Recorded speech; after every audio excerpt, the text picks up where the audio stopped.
தமிழ்நாட்டுடைய முதலமைச்சர் ஆகிறீங்களான்னு கேட்டால் யாராவது வேணாம் சொல்லுவோமா? தமிழ்நாட்டுடைய முதலமைச்சர் அப்படிங்கிற ஒரு அந்தஸ்து பிட்டி தியாகராய செட்டி கிடச்சிருக்கோம். ஒரு யார் அப்படின்னு பார்த்தோம்னா திராவிட இயக்கத்தினுடைய முன்னோடியான 1916 ஆரம்பிக்கப்பட்ட நீதி கட்சி. அப்போ அது வந்து பார்த்தோம்னா சவுத் இந்தியன் லிபரல் ஃபெடரேஷன். அதை ஆரம்பித்தவங்க 3 முக்கியமானவங்க. டி.எம். நாயர், பிட்டி தியாகராய செட்டி, இன்னொருத்தர் வந்து பார்த்தோம்னா நடேச முதலியார்.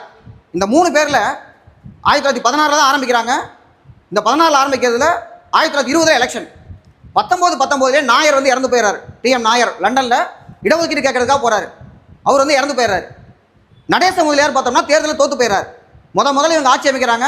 98 தொகுதிகளில் 98 இடங்களில் 63 பேர் ஜெயிக்கிறாங்க. ஆனால் அந்த 63ல் நடேச முதலியார் இல்லை.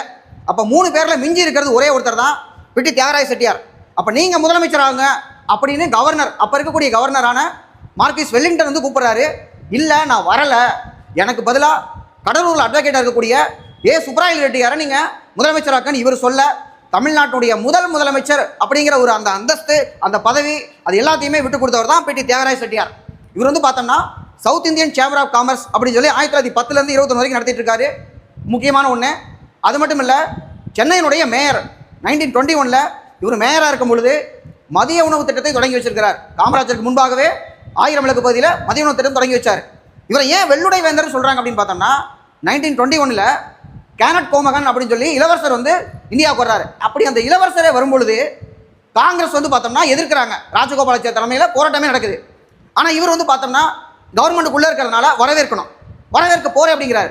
ஆனால் நீங்கள் இளவரசரை வரவேற்கணும்னா கருப்பு கோட்டு தான் போட்டுட்டு போகணும், அதான் புரோட்டோகால் அப்படிங்கிறாங்க. கருப்பு கோட்டு தான் போட்டு போகணும்னா நான் வரலை, துணை மேயரை வேணா நீங்கள் கூட்டு போங்க அப்படின்னு சொல்கிறாரு. அப்புறமா அவருக்கு வந்து பார்த்தோம்னா வெள்ளை கோட்டு தான் போட்டு போனார். ஸோ எப்போவுமே வெள்ளை வேட்டி, வெள்ளை கோட்டு, தலையில் வந்து பார்த்தோம்னா பட்டு ஜரிகை போட்டு அந்த வெள்ளை துண்டு இதோடு தான் இருப்பார். அதனால தான் அவர் வெள்ளுடை வேந்தர். தேங்க்யூ.